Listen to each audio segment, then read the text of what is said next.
Hi all, and welcome to the next class on critique of the Gotha program. And we're looking at parts 2 and 3 today, and well, a bit of part 1 again, the distribution, the famous bit, part 1.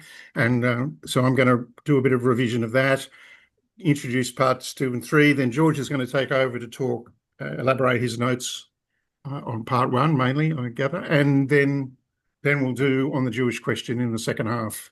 And I'll do a brief introduction, and then we can talk about the idea being that, the Jewish question is the first sort of open critique of bourgeois right, and that recurs here. So even though Jewish question is very early and it wasn't in the original syllabus, I thought it'd be good to bring it in here. So let me just share my screen and get us started.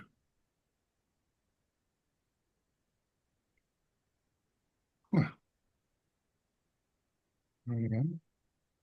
Thought I had these open, but where are they?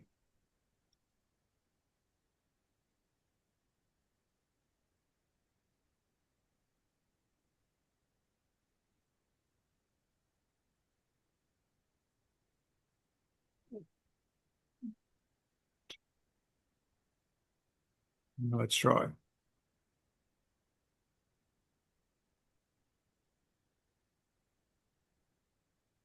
Everyone see that all right? Yep. Yep. No? And I think it should be clear to people that George and I have a different reading of this, so that's fine, So we're going to put our different views, basically. Um, uh, uh, so just going back to part 1, my presentation sort of argued that what's going on in part 1 is diagnostic. It's not about creating a constitution for a future society. It's about critiquing the program language in the Gotha program. So he goes through, he rejects the moral framing from the program. It's not about justice and about fairness. Those concepts don't, that sort of ethical critique doesn't ring true. It's not about distribution, about the unmanaged proceeds of, that's left over after production. Distribution follows production. This is all pretty much, stuff that you would get from capital. Right is always going to be limited by material conditions. And I say the text is critical of the program and negative by design, meaning it's not promoting a positive program.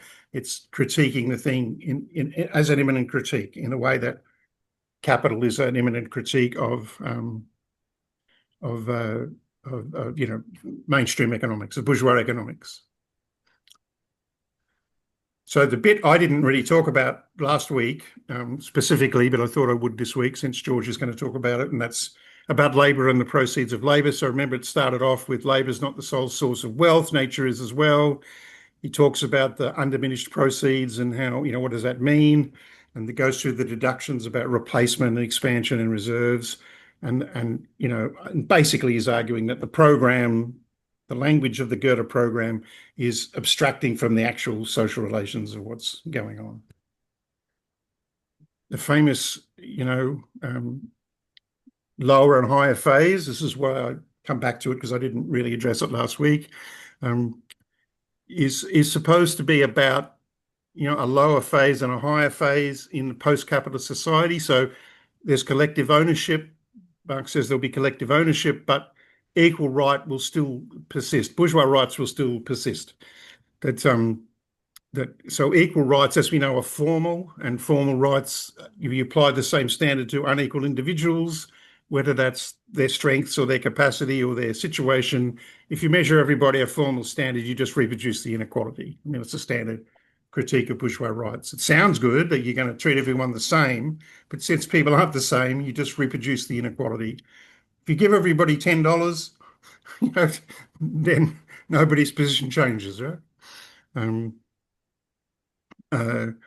So the bourgeois juridical forms, rights, and certain exchange logic will persist after capitalism because the scarcity will survive.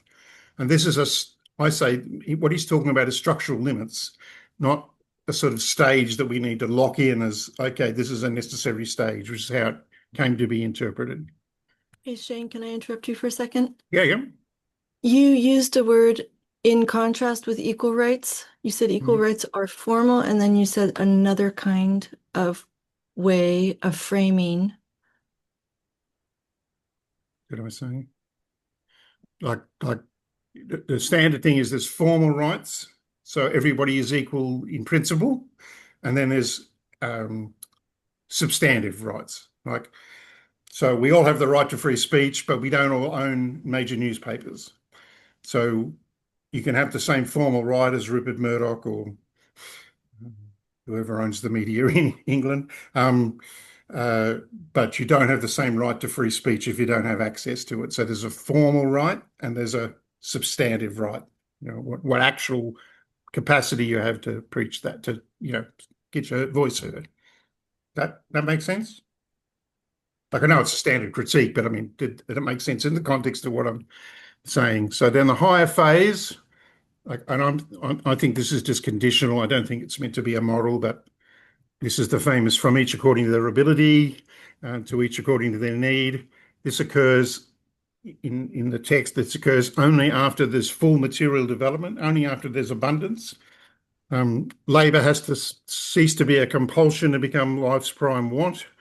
Marx doesn't sketch out any institutional detail of this because he's not, I would say he's not trying to, he's just trying to talk in general terms. So I would say it's less about stages and more about clarifying the limits of what's going to be possible moving past capitalism.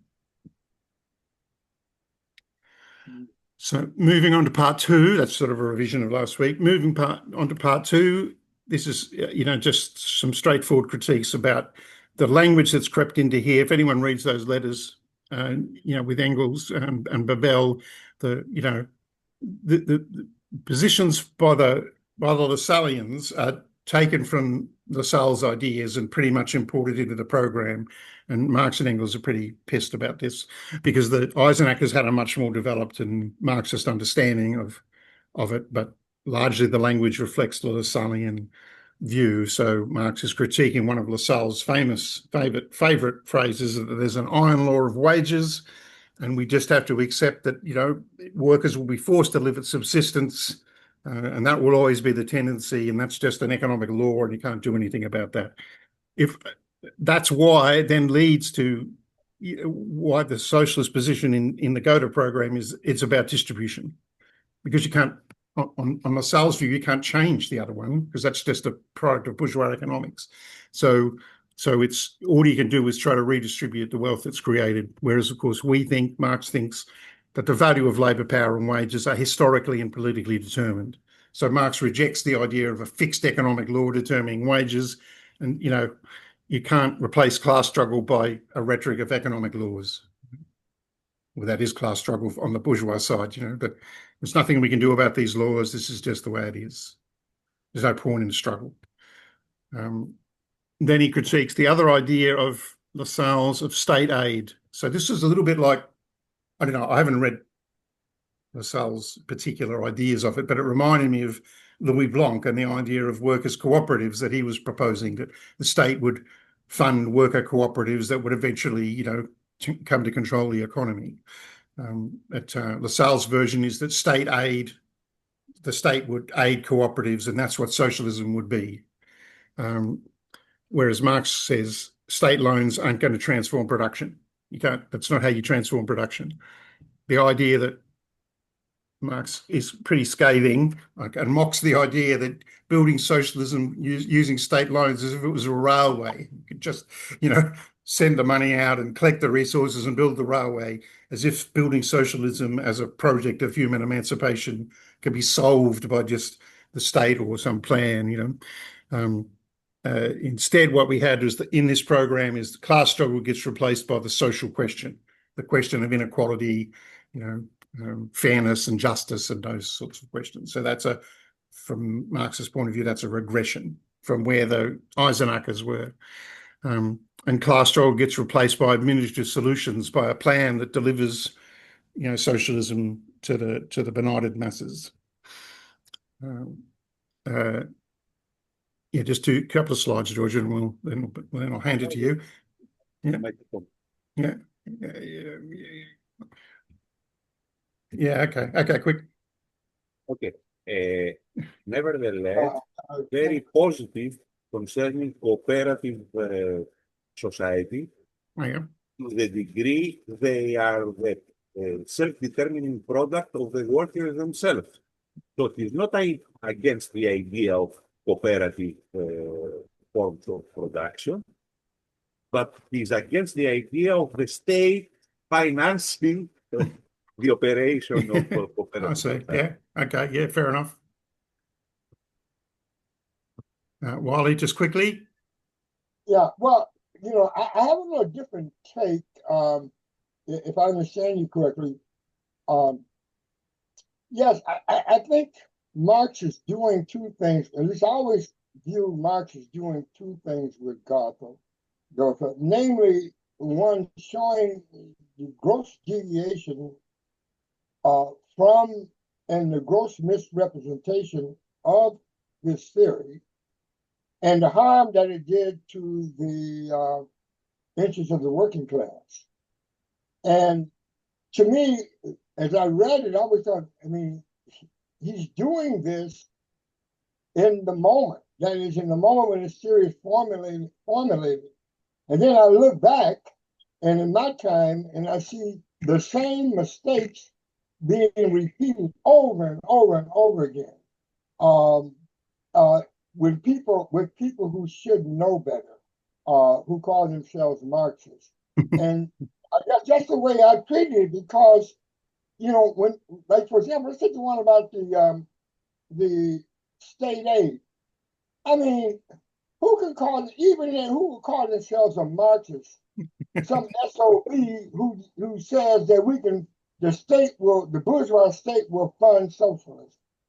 I mean, uh, he it's beyond the pale to even consider that, even in what 1875. I mean, it's crazy. But at the same time, you turn around, you hear and see the same kind of argument being made today. So I'll stop there, but that's a significant result for me on that. Yeah, yeah, for sure. And yeah, Lassalle certainly represents state socialism, as a sort of counterpoint to Marx.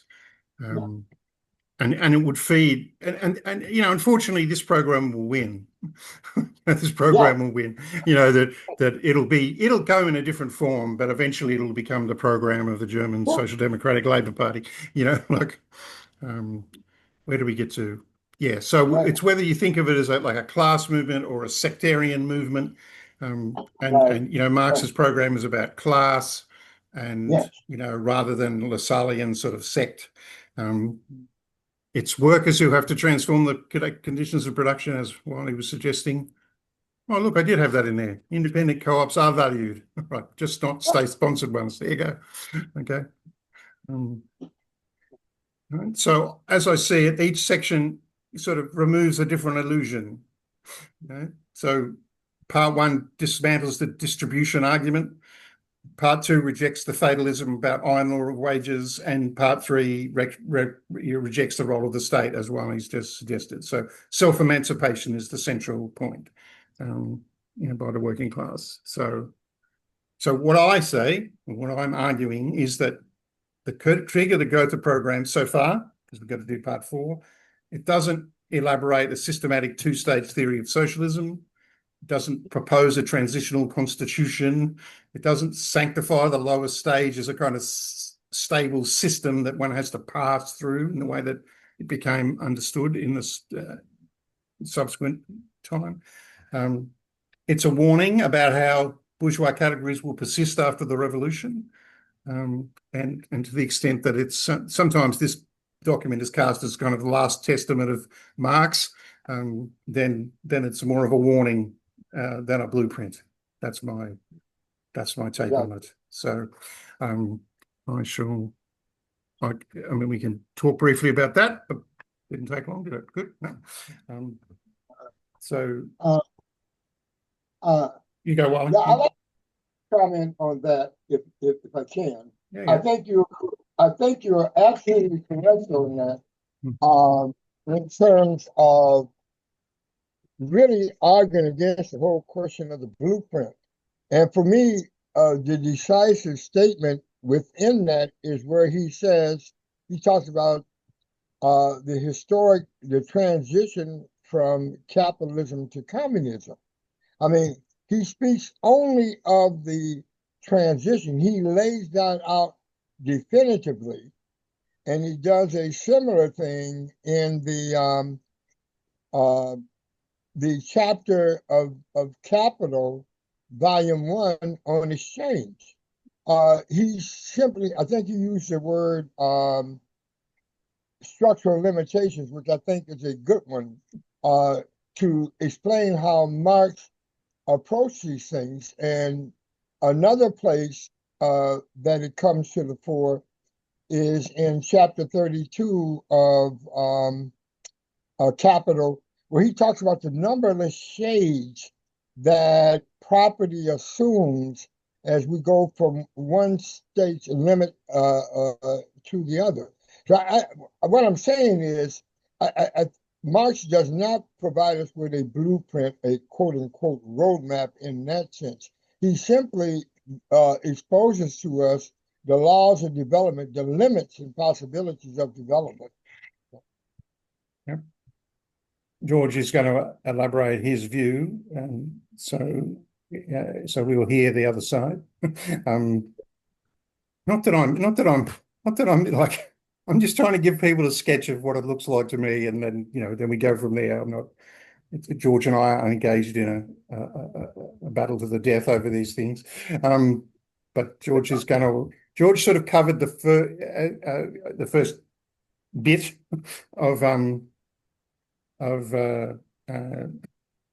of his last week, and now he's going to do the bit that I just sort of went over. So we can throw to him, although we have a new person. Forgive my pronunciation. Fatani, is that right? Hi, everyone. Hey, how's it going? Yes, that's correct. Yeah, welcome. I'm doing good. I'm doing good. Finally, I managed to join today. I've been meaning to join, That's and great. I've been reading the email with interest. So at least today I got time, and then I want to make it a habit to join. Yeah, nice. And where are you? I'm from South Africa, but currently I'm based in Germany. No, Oh, nice. okay. Okay. Well, Hopefully you'll get to know us all. Welcome. Thank you. Thank We've got you. quite a broad crowd here. Wiley's in Chicago, as is Alan. Jennifer is in England, and Trudy's in Guatemala. George is in Greece, and I'm in Australia. So welcome. we're all over the place. Thank you. Thank you. And we're talking about the critique of the Gotha program. So we're just doing the middle section 2 and 3. George is going to talk about that.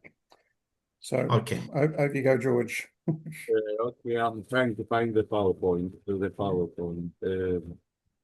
Let me see.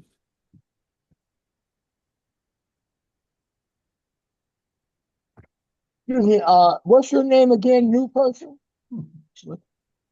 What's the new person's name again? Petani. Hi. Oh, where are you in Germany? I'm in Germany, in Kassel, but I am from South Africa. Yeah. Okay. I have a friend in Germany. I was hoping we'd be in the same place. Okay. Where in Germany exactly, Patani? Yeah, I am in Kassel. That's all. Okay. Yes. did you say Berlin? Castle. Okay. Oh, okay. Got it. That's all. Yeah. Okay. Over to you, George. Okay. Marx does not only criticize the program, but corrects it in the sense of proposing the correct reformulation of the thesis articulated in the program by Lassalle. So this is a clear indication that he provides positive content. It doesn't rest content with criticizing Lassalle, but also he proposes his own idea in a positive sense of what the proper thing should have been articulated in the program. So For instance, here I go. The first and second parts of the paragraph, and that's my interpolation with the first page of the paragraph, set, which he has shown to be illogically connected and leading to opposite conclusions, would have some intelligible connection only if worded as follows. So much gives the correct reformulation. It is. Labor becomes the source of all real empathy only when it is social labor. Or it comes to the same thing only in and through society. This proposition is indisputably correct, for although isolated labor, given its material condition, can also create use value, it cannot create either work or culture. That's on page 342. So, we cannot speak simply of labor sans phrase, in other words, without any kind of qualification, as a source of material wealth, because labor is divided into two forms. The first form is isolated labor that produces pure values of not wealth and culture, and the second form is social labor, which is the true originator of wealth, both material wealth and social value, and of culture. The latter being, as far as culture is concerned, not only cultural products, but also the diverse forms of sociality, of collaboration, of conviviality, of cultivation of the senses, and formation of the sensuous community, of the shared conditions of living, and their in-common development.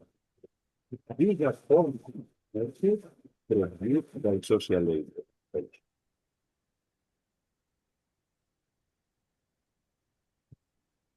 So, the fundamental division is the distinction between isolated labor. Isolated labor produces wealth, but not wealth.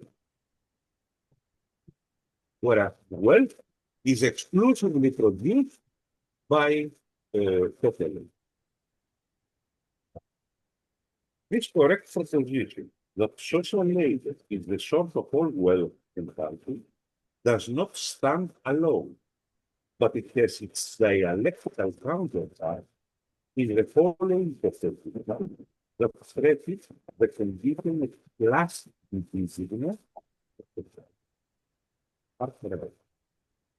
The social development and last its development as a social wealth and proceed in equal proportion to the development of poverty and destitution among the workers, and of wealth and culture among the non-workers. So, and to continue, up to the present day, all history has been governed by this law.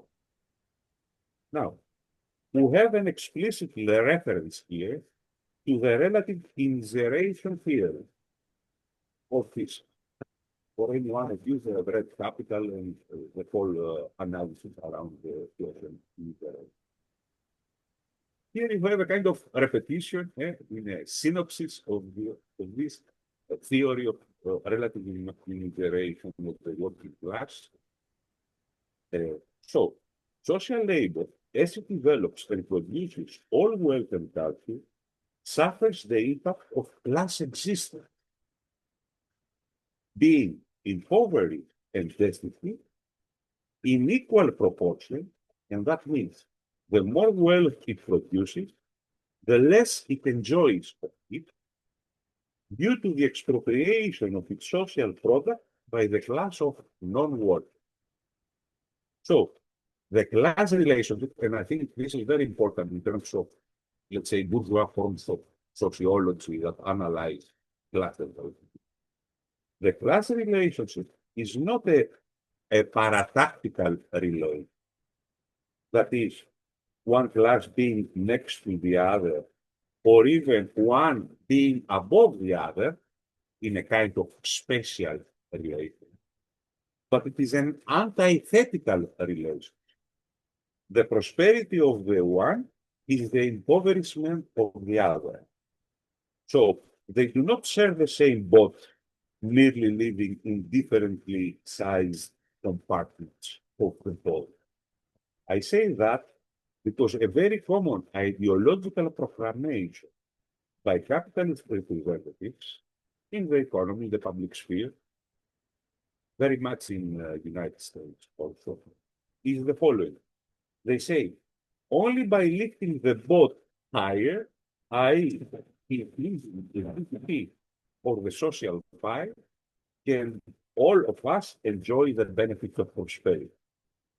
So they create a metaphor of society being a kind of boat, and only if the boat is raised as a whole in a higher up position, then everybody will benefit, even though people begin.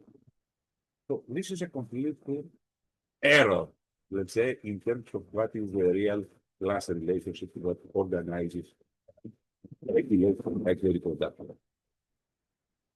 Now, the social process of the antithetical reproduction of the class of producer and of the class of expropriator, Marx says, is a law governing history.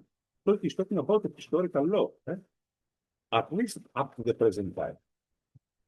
This law is a historical curse, that's how he calls it, upon workers, and the program now ought to have articulated the material condition of developing capitalism that provide the abolition of the capital, instead of ruminating in generalities like labor and society.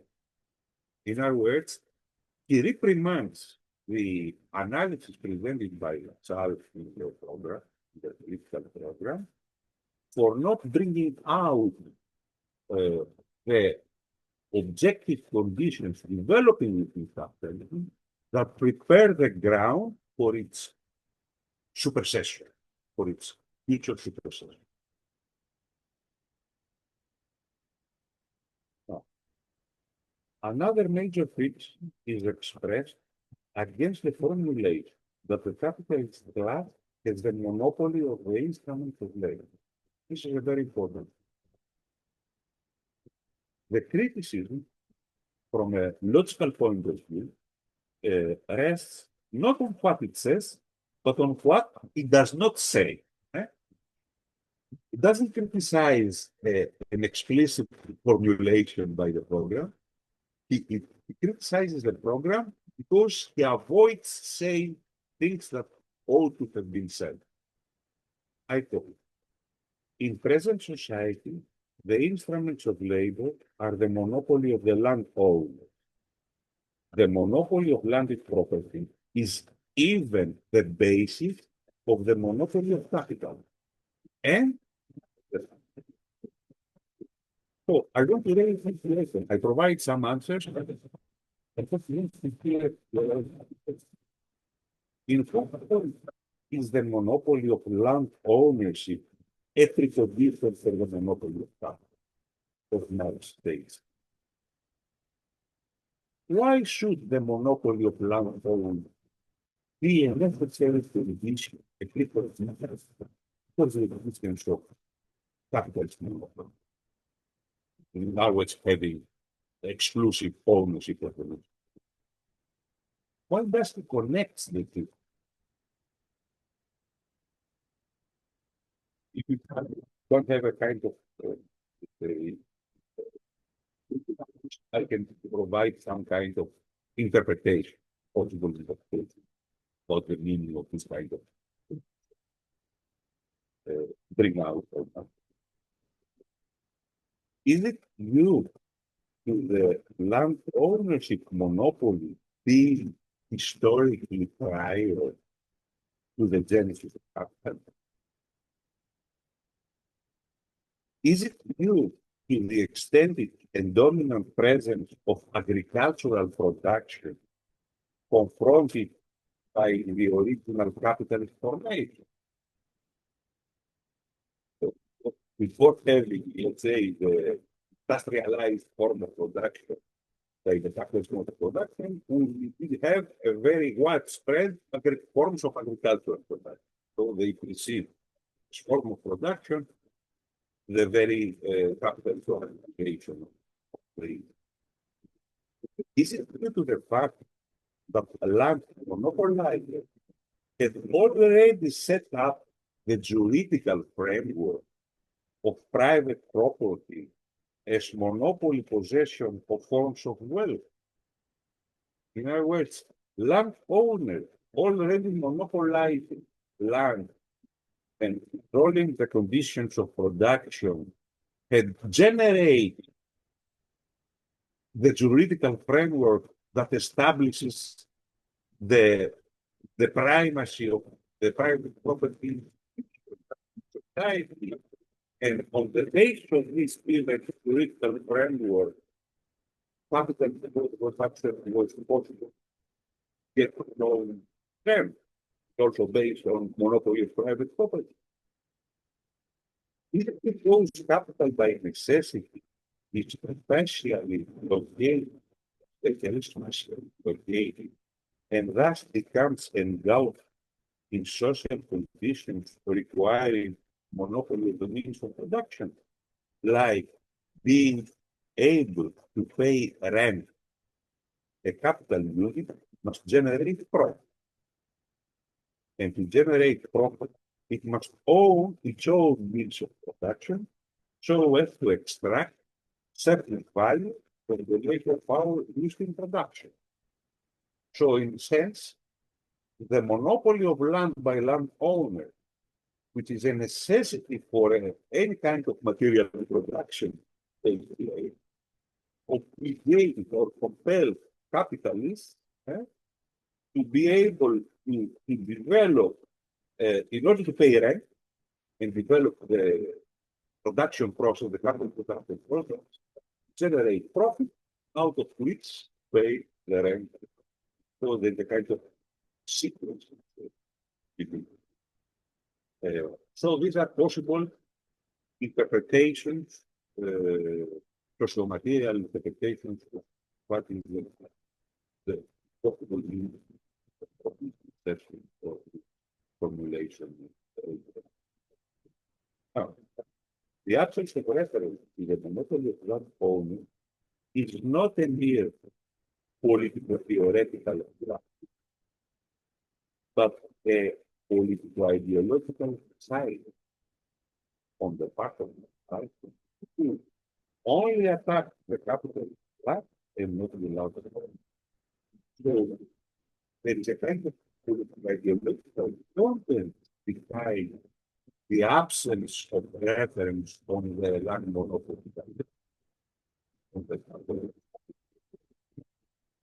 Not only a kind of theoretical ignorance, let's say, that landowners also have a monopoly of land, but if it was a deliberate absence or silence, exactly in order to promote the interest of the Lassallean program, not to attack the landowners, but just focus on capital and its location.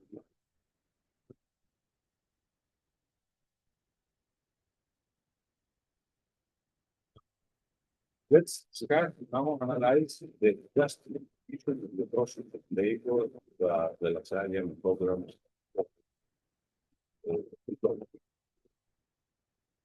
But takes up the analysis of the second component.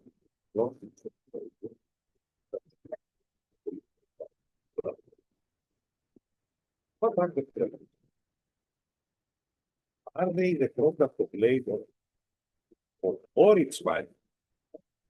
We know we have a fundamental distinction, a fundamental distinction in any kind of production, especially between the production of the materials, the materiality of the product, and the production of the social value. And the two are not identical. That's from the target.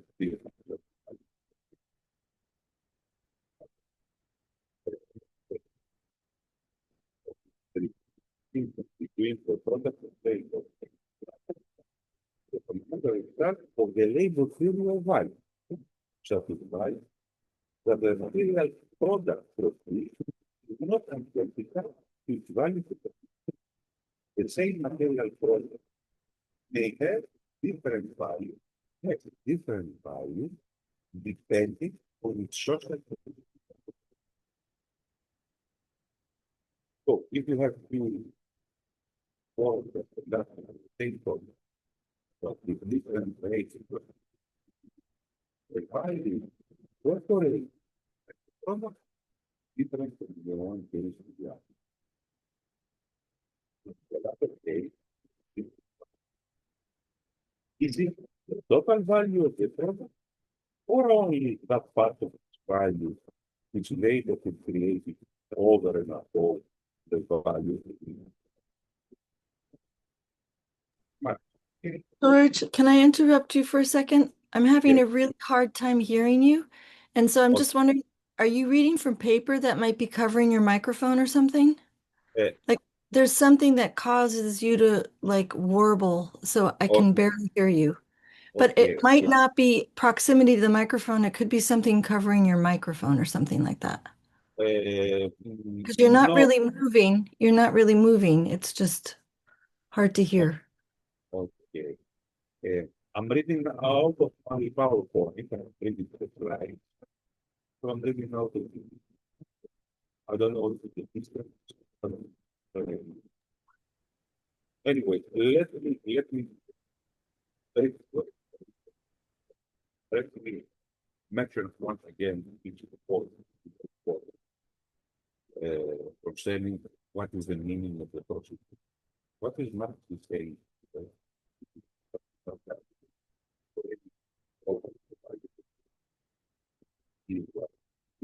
Value of the value that the first property has, okay? The value that has been created by the work by social labor and represents certainty. So he's asking the question. But the right question, of course, that it is based on the own theory of the labor theory of value. Does the process of labor refer to the total value of the product, or do they refer to the certain labor or certain product of the labor? Now, this is a most crucial relation for any kind of social society. Social labor produces the value of certain product and reproduces the value of the means of production consumed in production. Prima facie, precisely, being the producer, they are the legitimate owner of the value produced. This is like ethical relationship that supports the idea of labor or the working class should appropriate. So they are the creators, the producers, they own the product. Regardless of the fact that in capitalism, this product is expropriated by the capitalist. But if they appropriate the total value, then the part of value that corresponds to the reproduction of the production is spent otherwise. Not to back into it means, but the society is render the production. Even if it's in other words, the value that corresponds to the total value is incorporated in the total value of the certain product is appropriated by social labor itself, then nothing remains to replenish the means of production that have been destroyed, used in the production process. So there's no possibility of reproducing the whole production. So no matter what, a certain magnitude of the total value must be set aside, not be appropriated, to replenish the means of production and be materially possible to repeat the productive processes that satisfy the social need of the This division of the material product value is a sociological necessity for any society. So it's not a normative required for a society. It is a requirement also for a capital society. It is a requirement also for a feudal society, for any kind of society. That's why I call it a sociological requirement. Any kind of society that does not take a part of the product that it produces and sets it aside to replenish, to compensate for the erosion and destruction of the meat of production used, will be unable to reproduce itself as a society.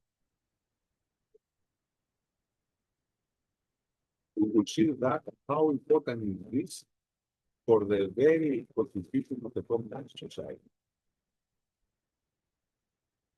Now, the issue is that Marx raises the problem that there are many competing conceptions of just distribution. There is not just one conception of that.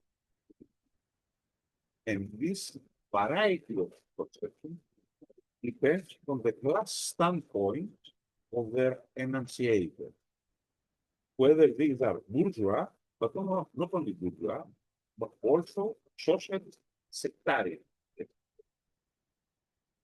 As far as the bourgeoisie is concerned, it claims that the distribution of the product is just given the existing legal framework and the set of rights defining the conditions of product distribution. This is the argument by the bourgeois economists, economists. Capital gets the total product and workers get their share in the wage. Given the existing legal framework, establishes the right level of the it is exactly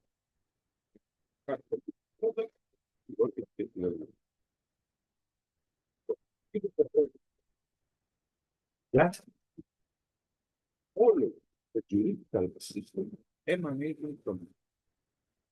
So it is the only mode of execution possible. It's justifiable within the parameters of such mode of production. Marx makes a further argument to dispel the illusion of the independence of the legal framework from the mode of production, and thus the possibility of building alternative juridical orders that could establish other modes of justification. In other words, his argument, and know that from the so-called basic model or framework,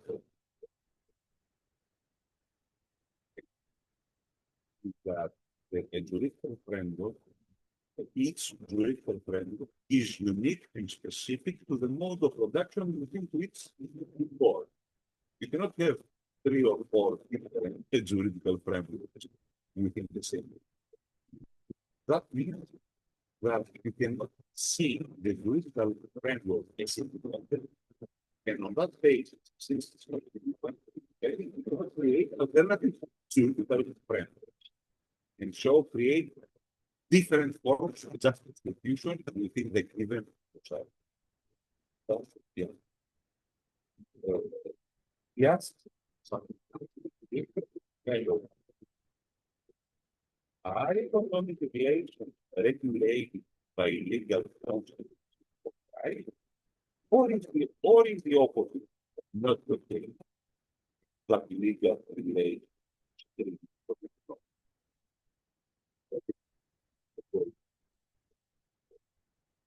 So we have the primacy of determination is held by the social relation and economic force established by the existing mode of production, whose product is the valid current shapes of the listed order corresponding to the specific. Implies, in other words, the extensive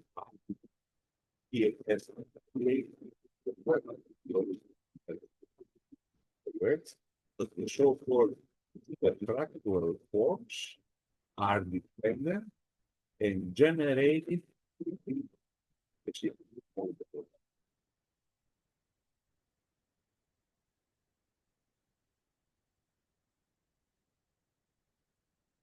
To understand what just distribution might be, the fundamental suppositions of reasoning must be clearly the value of in a society in which the instrument of data are common property, the whole of labor, the regulate from the cooperative base. And all the members of society have an equal right to the result and it is process of labor.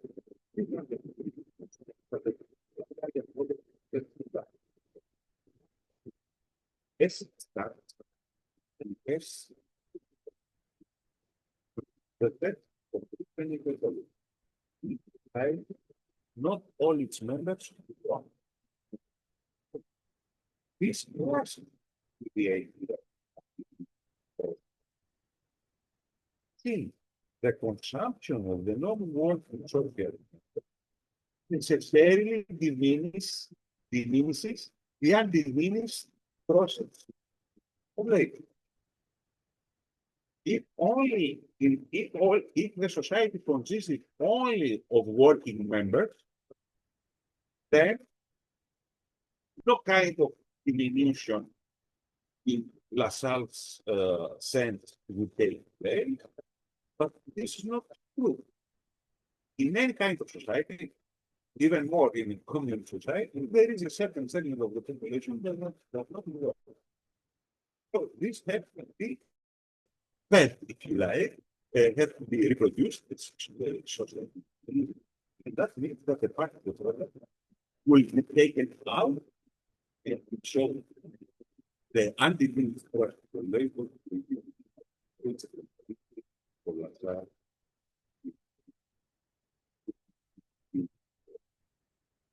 second. On the other hand, if the process are to remain active, then the principle of equal right of all members is aborted, is negated, is eliminated. So, both conditions cannot be satisfied simply. Because the first time you go to the proposition,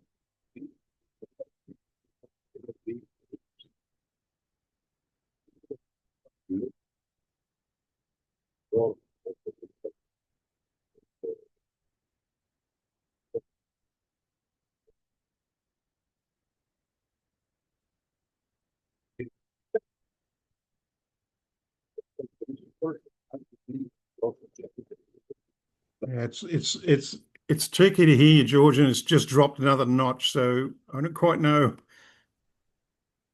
what to do exactly because it does sound. It sounds like there's a bandwidth problem at your end. Can you turn your camera off without losing the screen? But can we also talk about why there's a drawing on the screen? That is what makes me feel suspicious. Like this feels like early days of Zoom when there was Zoom bombing, like the warble. Like, I don't know, it just doesn't, okay, that's definitely here speaking properly now. You're speaking all right, George. It's just the thing fades in and out.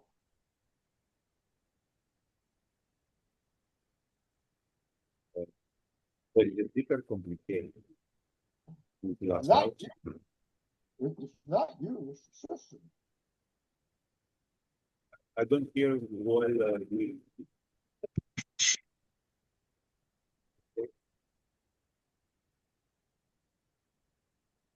The different implications to ourselves, what's the brief,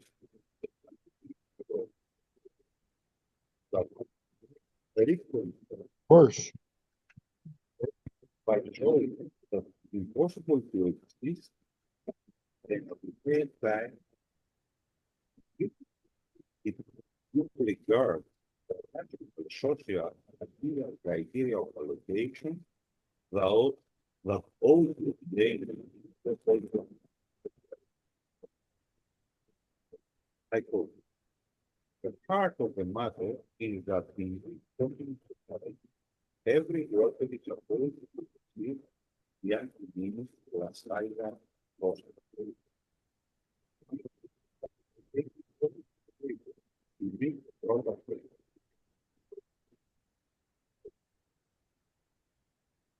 Then the cooperative cost so it continues reducing correction. Hmm. So It heads down, it shows positive Yeah. formulation. That's communist society. Getting better with that. But prior to any consideration of this different, there is the ideological logic into the set of independent life.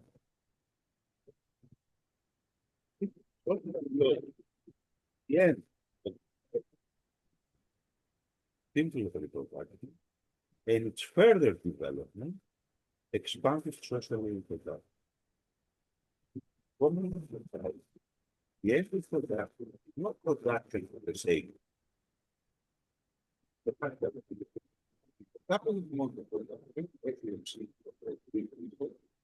logic is production for the sake of production. Because that's what is related. But society is not production for the sake of production.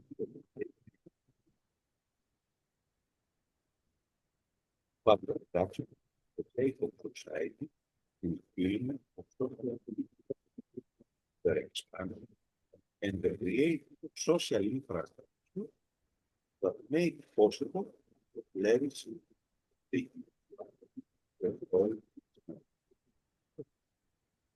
This is the condition.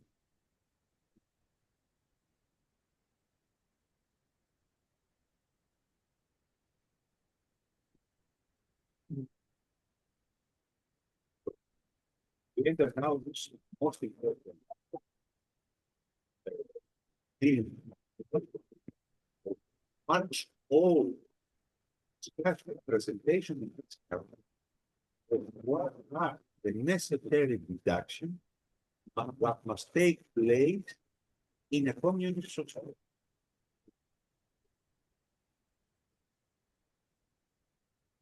Or any kind of process.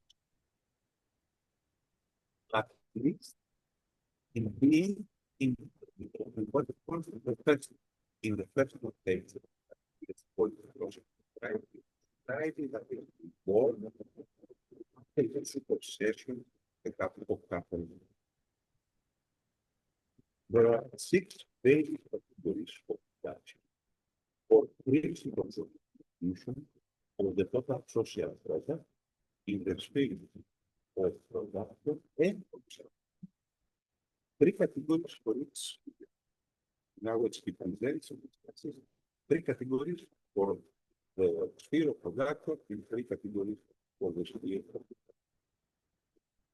For the production sphere, the first reduction is allocated to cover to replace the means of production used.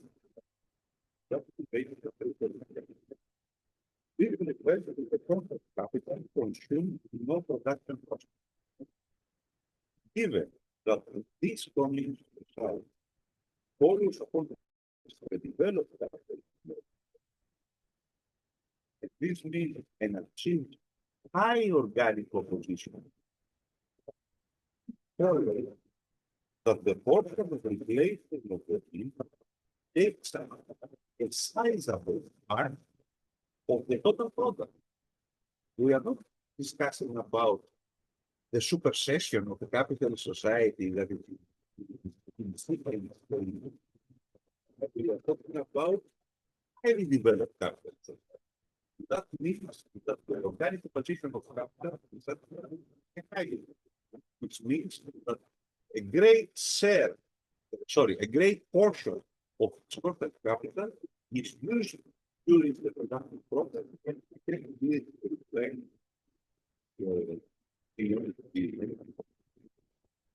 So, if, for example, the average rate of the then 10% of the total product typically to replace product. Exclude replacement. How? The product is magnitude. Share is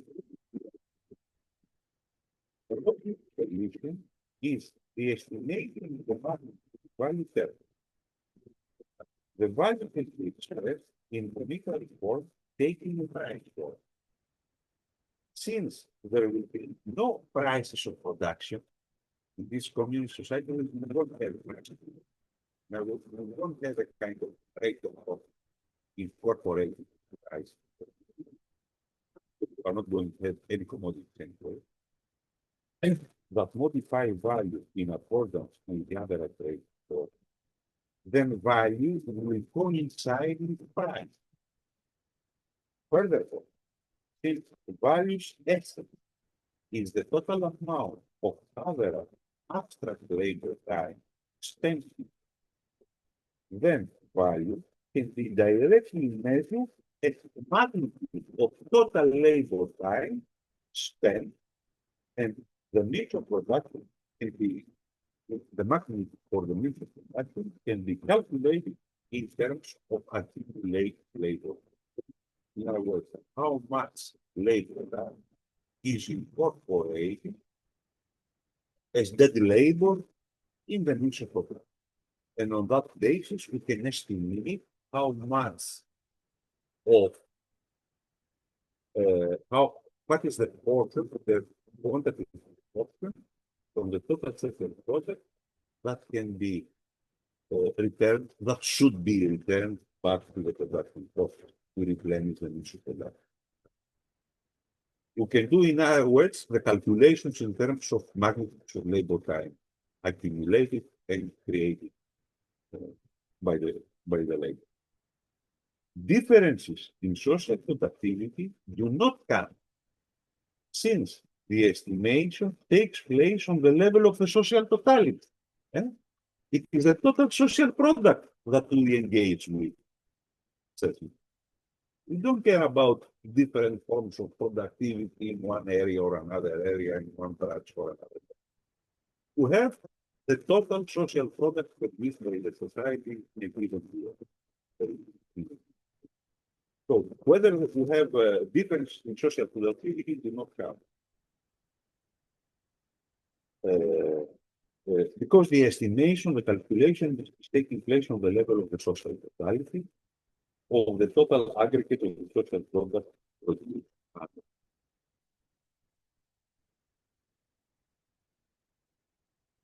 The second deduction concerns, an additional portion for the exclusion.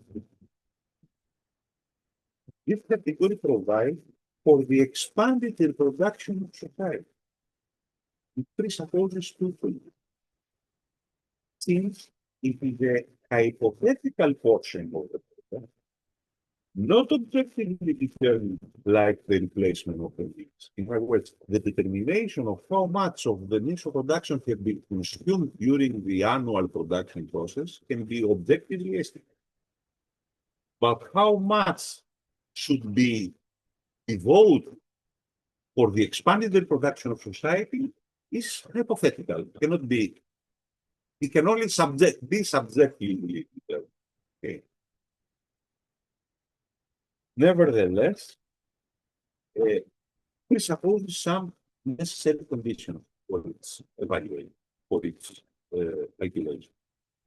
It requires that the social mechanism or a process of collective decision making by the associated producer in how much of the surplus social product is going to be spent for expansion.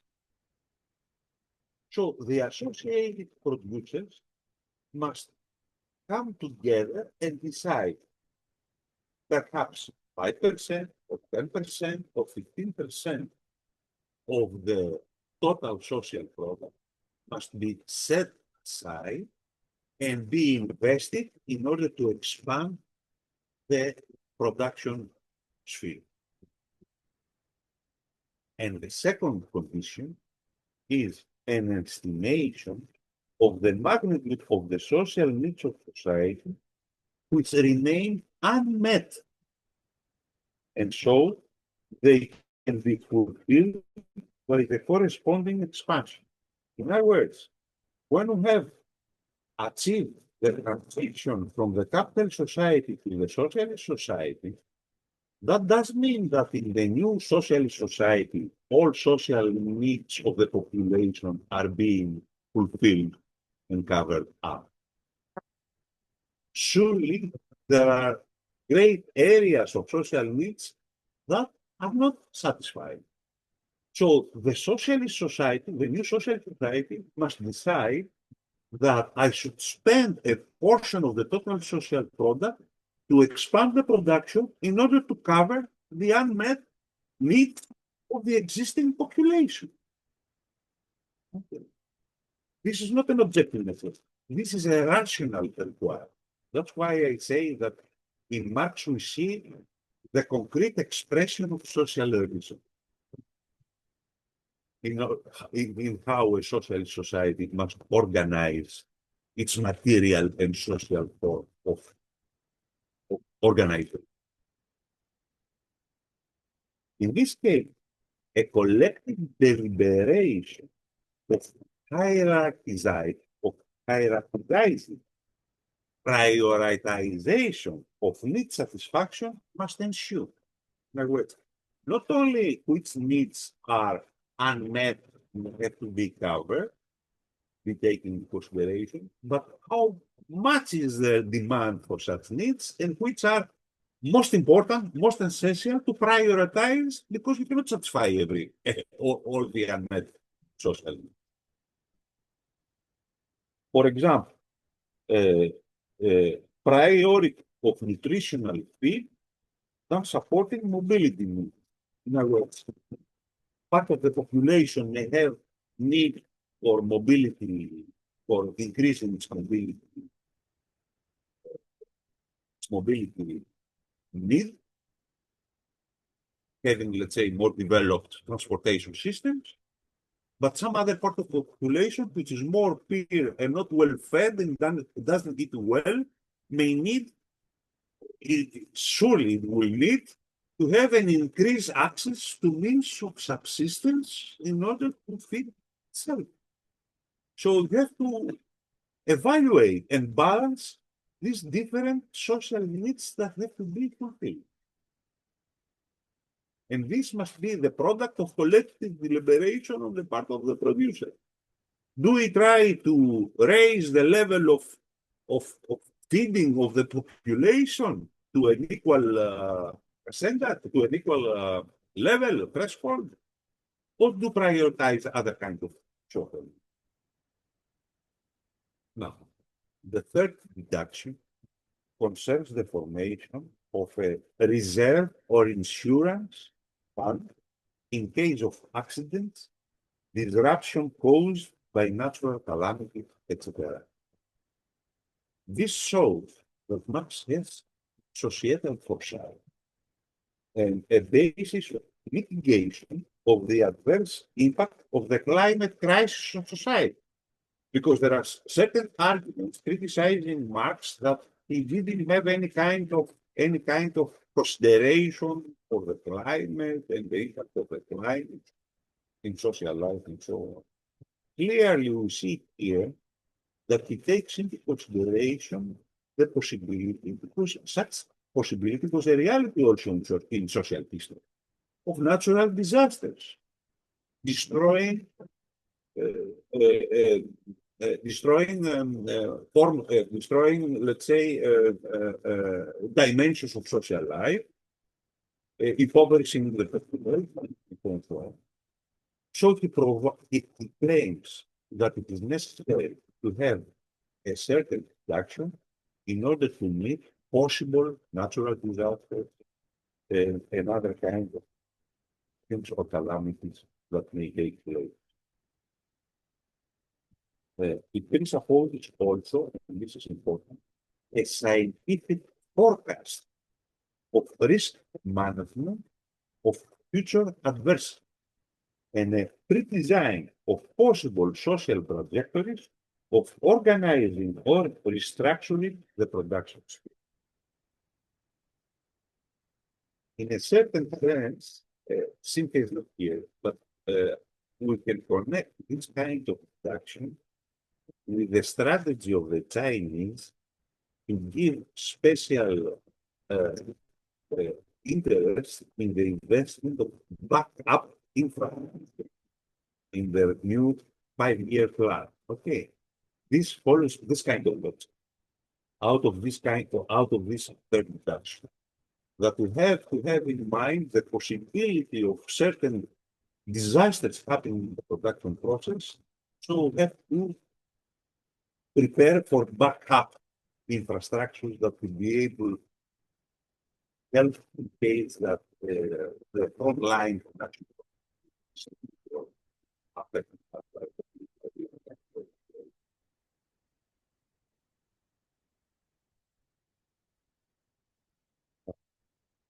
the above deductions, personal, are an economic necessity. It's not a matter of chance decision. It's not a matter of will or preferences of associated producers in one or another community. It is an economic necessity and proceeding with production. And their magnitude, continue, will be determined by the means and forces available. They can partly be calculated by reference to probability, but on no account by reference to justice. So it's not a matter of a criterion of justice that will decide whether these reductions should take place or not. It is beyond that. It's an economic necessity for the very survival of the society, for any kind of society. Now, the stress on economic necessity means that such deductions and allocations are inescapable. Without them, production will come to a halt and the reproduction of society put in danger. In fact, it is not a neutral technical necessity. Since one could raise the issue, why should the existing state of development of production be maintained or expanded than be diminished, thus allowing greater portion of the product to be consumed by the people?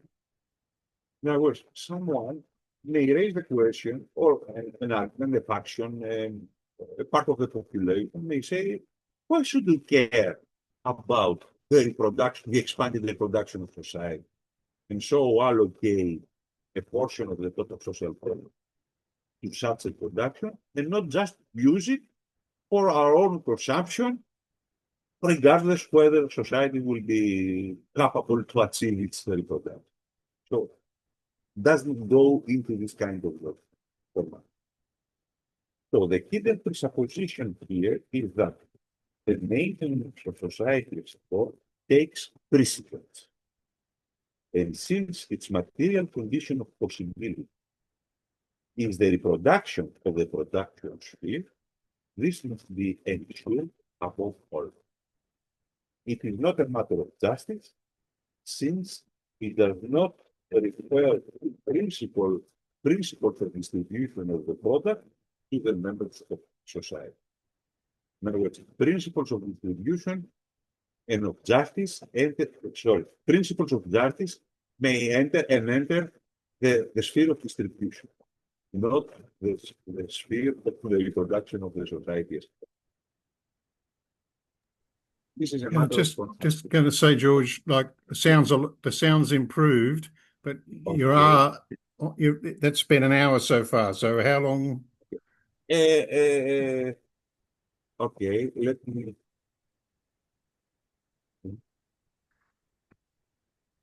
Okay, let me.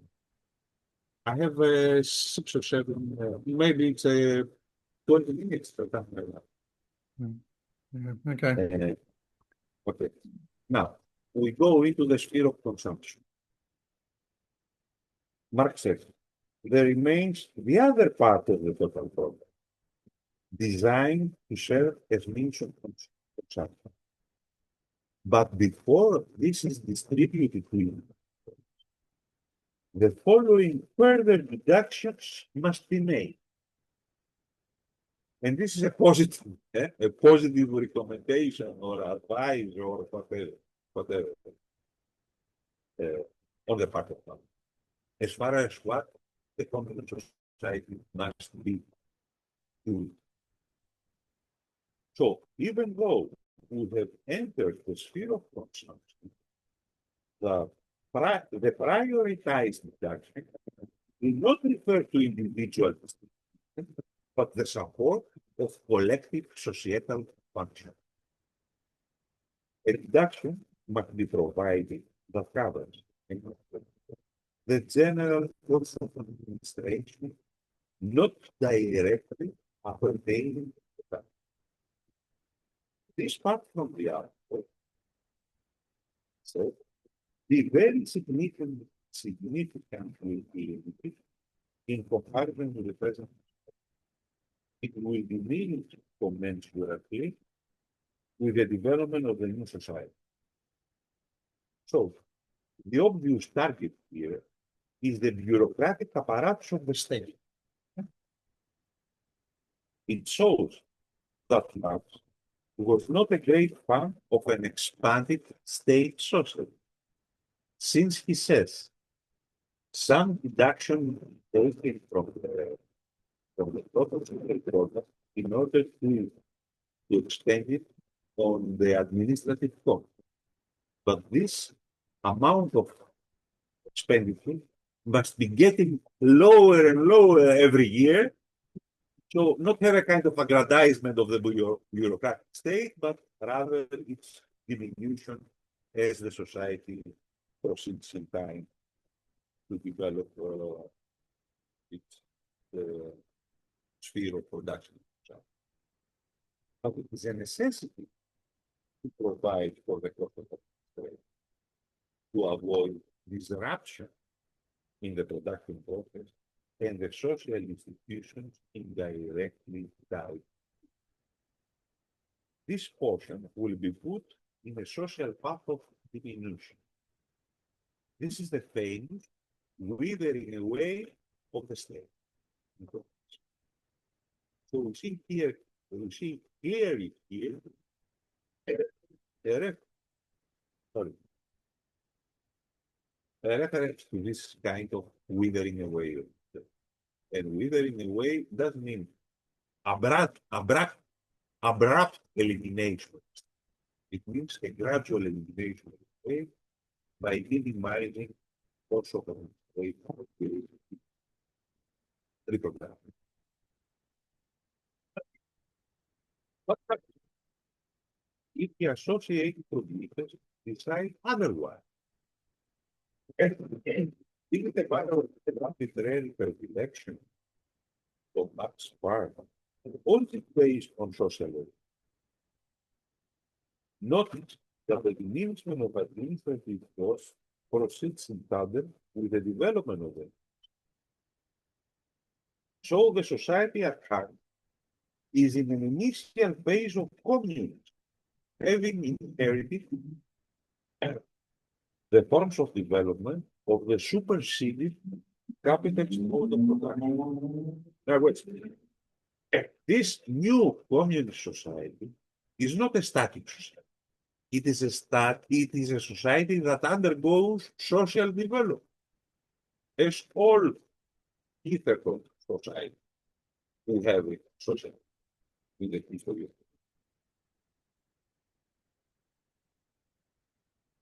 But,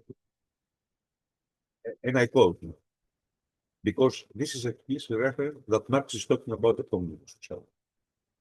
So, we are dealing here with a communist society,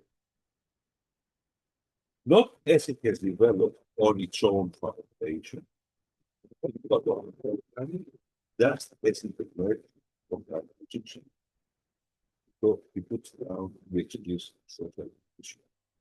It's not a communist society that has built its own self on the basis of its own foundations, but it operates on the basis of the foundations built by the previous society, the capitalist society.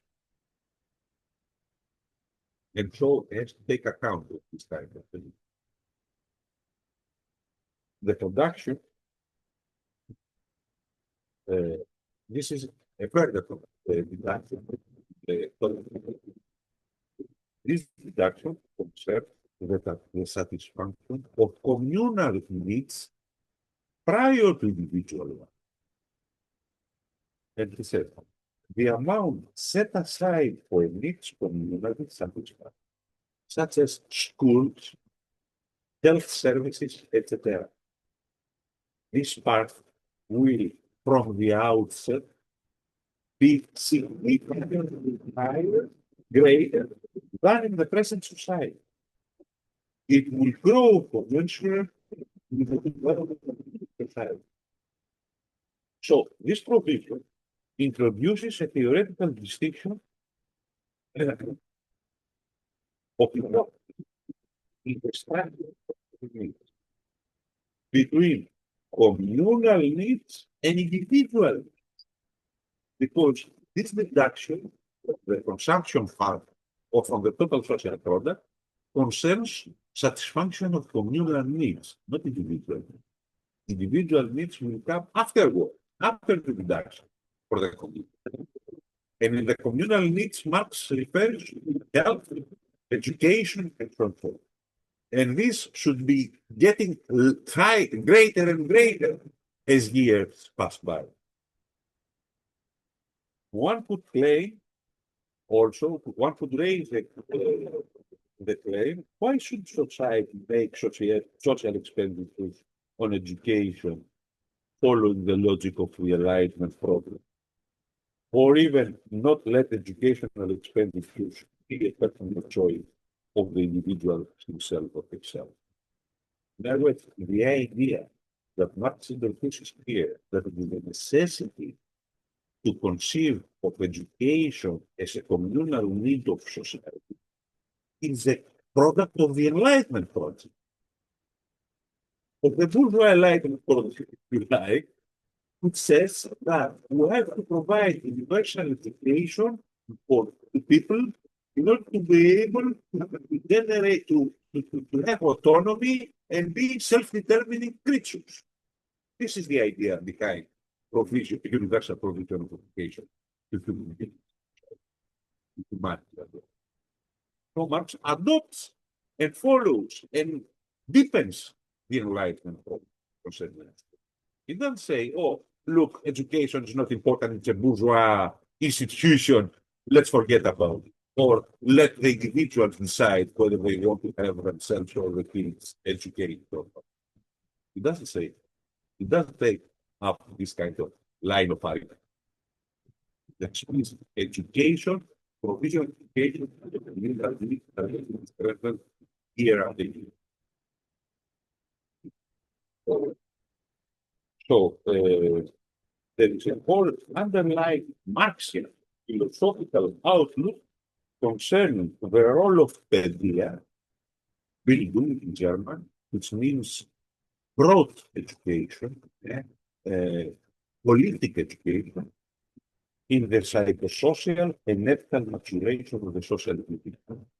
And Marx has given in the philosophical and economic manuscripts quite quite a lot of directions of what kind of development social psychological maturity individual presuppose. It is obvious that much takes like framework education, like an important social content of the cognitive society. He is not an agnostic or a skeptic. He takes a stand in support of a universal provision of literacy and literacy and familiarization with science. And when Marx says science, he translators in English, they translate the term Wissenschaft. Wissenschaft does not have the meaning of science as designated by empiricism and English positivity that has dominated its contemporary meaning. Wissenschaft means organized, holistic knowledge aimed at wisdom, but encompassing also ethical wisdom in the further formation of the social media. So science does not refer to the latter-day positive conception of narrow, specialized sciences that investigate a carved-up world separated into independent domains, unconnected to each other, and as if scientific procedures are not bound in their very with a gamut of socio-ethical values, like seeking truth. This is a value. Science has the moral obligation to seek truth, not forging research results, not manipulating experimental conditions to support research hypotheses, to have transparency in publicity, and above all, evaluation of the pro-social or anti-social impact of research and of knowledge results, both theoretically and in their practical effect. In other words, the whole positivist idea that science is morally neutral, they call it scientific neutrality, is completely wrong. And that corresponds to the idea of science introduced in the philosophy of that refers also to, includes also ethical considerations in the very development of a scientific project. Now, it is an interesting, and I make a connection to the ontology question. For the constitutive role of science in the emancipated society, in a society emancipated, let's say, from the living Marx introduces this idea in the old ontology question on page 230, where he says that science, he conceives of science as a unifying human relationship transcending all sorts of particularistic purposes, like the religion.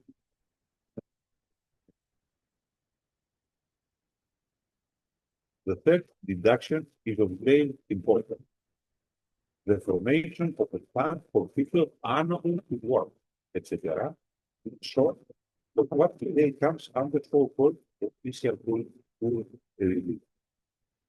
It is not only the unemployment part that is suggested here, but this communistic principle includes people with disabilities who cannot work.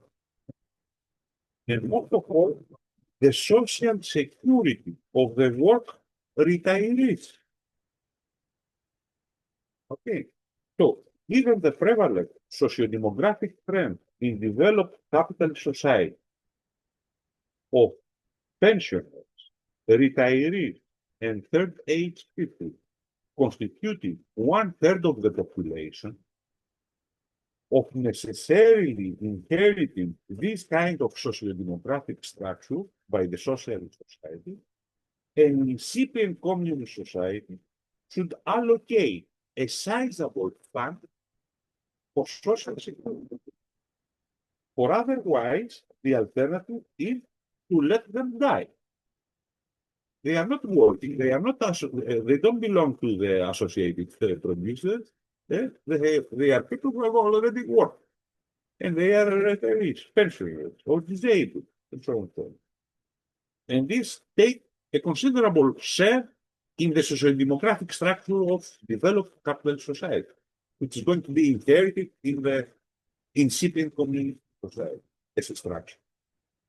So this principle, which we may call the universal right to dignified life, establishes a very concrete concept for any kind of communist society and highlights Marxist pro-life social philosophy.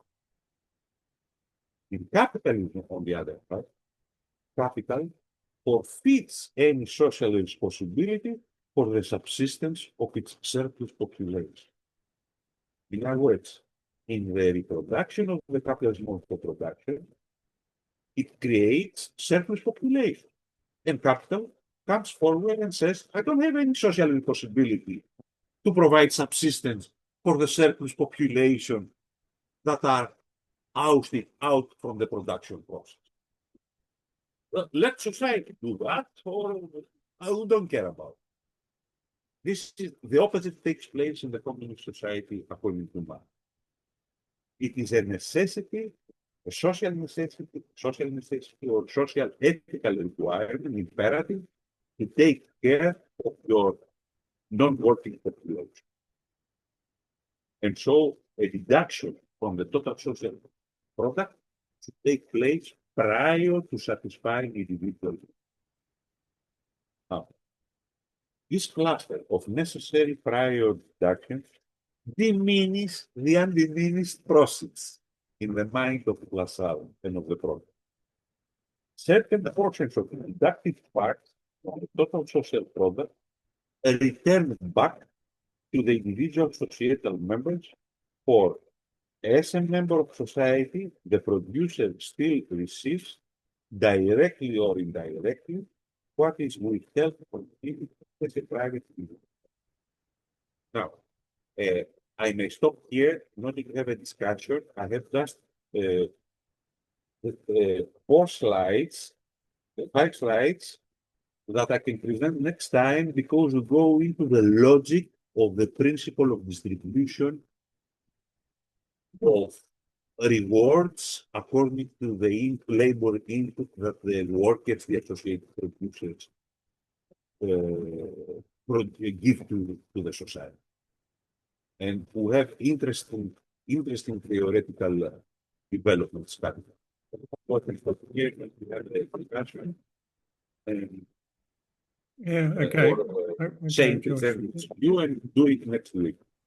Yeah, okay. And I'll have to do Jewish question next week because we don't have Okay, time. okay. Questions?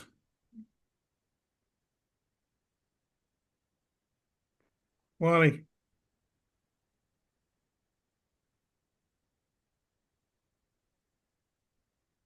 Microphone, Wiley.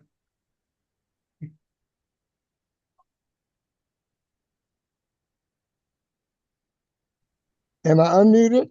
Yep. Okay. Unfortunately, I could not follow much of the argument. Again, toward the end, George became much clearer, and I could hear much of that. And in that sense, I'm only commenting on what I heard toward the end. I think it's important, but one of the things, see, I think much of what Marx had to say about the future communist society and how it distributed the product was illustrative rather than definitive. I think the cautionary tale is, I think more importantly, is the question of how does the emergent social society deal with the hangovers, the leftovers, the habits, the traditions that it inherits from capital. And as such, it becomes a very experimental and in some ways ad hoc process. And I think that one of the problems that we encounter is that, well, certainly in the left and of this country, in its so-called critique of, quote, really existing socialism, is that it doesn't come up to the standards of a preconceived blueprint that people generate out of their own heads. And I think there's a lot of unfair and unsubstantiated criticism about the efforts of human beings to produce socialism, a social society, under extremely difficult conditions, particularly in a world where capital, even up to this day, still predominates. And one of the essential features of that is the question of China. Um, and some people I get criticized. People come in, oh, China ain't so because it's so authoritarian, and China has capitalism, and all kind of crazy nonsense, all aimed at denying the possibility of socialist construction in this country. And so I'm very chary of, well, let me say, not chary, reluctant to project anything other than an illustrations of what's possible under given positions. So I'm very anxious to look to go over the initial, the earlier PowerPoints presented by George, because I think for me the Gotha program, what Marx written there is to not is a caution against overreach. And I'm not saying, don't get me wrong, I'm not saying George is overreaching, but I'm saying the tendency is on the left, certainly in the United States, is either to overreach or to over criticize. So I'll stop there. Okay. May I say something? May I? Yeah, Yes. yeah. There's no one else, George. Yeah. Okay. Forget about Marx. Okay. On your own thing. And I'm asking Willie and the rest of the participants. Do you think that in a communist society, whatever that may be, okay, should it, and it produces a total social product each year.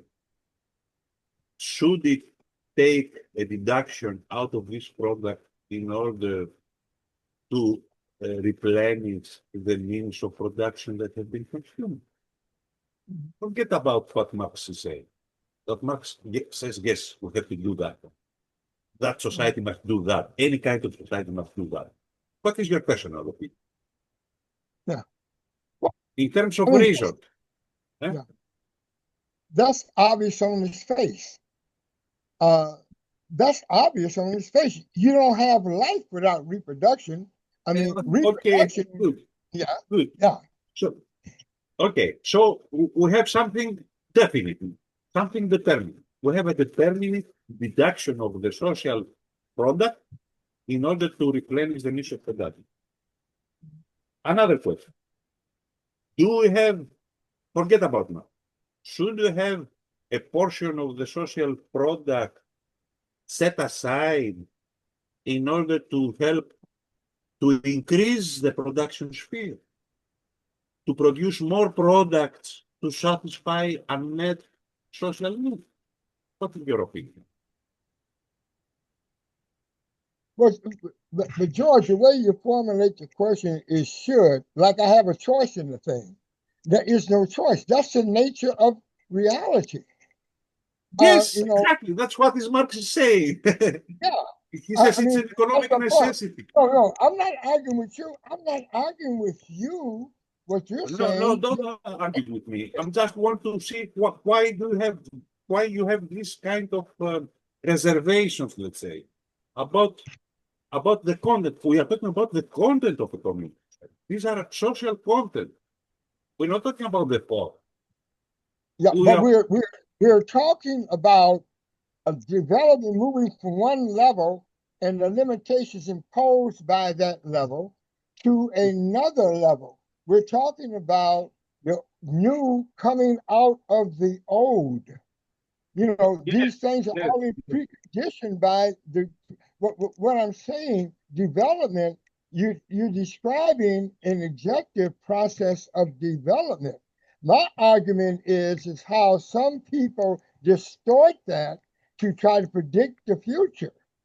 And the situation, the only thing I'm saying is to guard against that, we have to begin, quote, at the beginning, how things emerge and take our lessons from that. I can't tell you how a future society is going to distribute the product. I just can't. All I can say is that distribution will be a part of whatever process develops. Just like today, when a country like China engages in a 5-year plan, they are proceeding from what took place before, and they're going to evaluate how well they did in relationship to that past. I mean, that's all, and I think that's what we're all saying here. Yes, this exists, but this is not the issue that Marx is discussing. Marx is not discussing the transition phase and how we can transition from capitalism to socialism. That's not his point. The whole discussion rests already on a presupposition that he has posited explicitly, which is that we are talking about a society that has cooperative labor, and the means of production are owned by the society, by the associated producers. This is the presupposition. He's not talking about how we can transition from capitalism to socialism, or what kind of revolution we can have, or what are the conditions of revolution. I beg to differ because he says explicitly that the transition from capitalist communism is a historical period which is defined by what? The dictatorship of proletariat. What are we talking about when we're talking about the class struggle? We're talking about the resolution of the antagonism between labor and capital. That's a historical transitional process which results in communism and the end of classes. So you can't say that. That is a historical process of struggle. I mean, and that's There is, but this is not the issue that he's discussing. That's what I'm saying. Of course, there is. You don't have a magic wand that helps you pass from one society to another. But this is not his point. This is not the whole argument in the Gotha critique here. He's not discussing the transition. He says we have to accept that the established conditions developed in the capitalist mode of production continue to exist to a certain degree in the new society. But he's talking about the new society, not about the process that will transition from the old society to the new. He says, I take as a premise, this it's in any kind of scientific analysis on an issue, you start from the premises. And he says, I posit as a premises what it is stated in the program. That we are talking about a socialist society that has cooperative labor and ownership of the means of production. Not how we will arrive at obtaining the means of production on the part of the working class and what kind of class struggle will help us do that. It has been already achieved. You know, the ownership, the expropriation of the expropriator has been achieved. So we are in a next step. The next step is that the society is already organized on the basis of cooperative labor. Well, I would say that what you take, in fact, I take as an illustration. For example, when he talks about the question of bourgeois rights, and then he points out how it's a standard, and that applying that standard results in inequalities, and he gives very concrete examples of a man with different size families and different needs and so forth. So he's beginning at the beginning. Now, how the society resolves that, I mean, he gives some indication, but he doesn't give us a blueprint of how that's going to happen. Tell me, how is society going? How are we going to resolve that problem of objective inequality? You know, I mean, we got a slogan, we got a formula, say, from each according to ability to each according to his needs. That's the best we can say about it. You know, we can't do any details and give a particular blueprint how that particular problem is going to be solved. All we know that it exists. Okay. And that is something that eventually, that history will resolve for us, history and the class struggle. Okay. Let me ask you something. You Yeah. talked about individual happiness. This concerns the issue of distribution of portions of the total social product to individuals.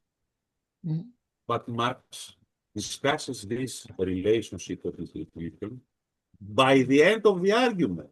He has already discussed and analyzed the deductions that take place prior to individual distribution. There is a sequence of a logical argumentation. It doesn't start with individual distribution. This is the last thing he is concerned about. Yeah. He is concerned, first of all, to establish that we have total social product and what kind of general deduction has to be done out of it. That's why he says 3 or 4 times that always must assume that the deductions for communal satisfaction and communal services and communal institutions have been deducted. Afterwards, he is going to discuss individual issues of distribution. This is the logical structure of argument. Well, I You guess see? my only response is this. These are the last 4 or 5 slides that I will discuss next time. We'll go Okay. into individual distribution and see the condition. There are very important conditions set within this text. It's not just that there is inequality between because of bourgeois right employed, let's say. There are Well, in all fairness, I have to admit, let me see. I have to admit, I have to review your slides for the first part of your argument, because I'm only arguing from the last part of which I understood. So it's unfair for me to you to not having the full benefit. So let me do that, and then I'll respond outside of this, okay? Okay. Sounds good, Wally. And George, I so said them, and saying we'll send them and told you. yeah, that'd be good. Okay. Okay, well, I shall do that. Nice to meet you, Tani. Just sorry it wasn't a little clearer. But hopefully next week we'll figure out what's going on. And for those who are in a position, there is going to be a thing on Marx and the Civil War. It's coming out of LA at 6 o'clock. That's 11 o'clock my time, 11 o'clock in the morning. So it's good for me. I don't know, it doesn't quite work, I don't think, for Europe, but nevertheless, they'll probably record it anyway. But I think Cynthia was going to go, or Trudy, but Wiley and Alan might be interested too. Rightio, guys. I'll rejig the agenda for next week, and we'll continue. Next week isn't going to be part 4. It's going to be Marx's comments on the workers' program. So that's Marx helping one of the leaders of the French Workers' Party to write a program. So we get a sort of contrast next week, and then the final week we'll go on to part 4. Rightio. See us next week. Next week. Have a good one. Yep.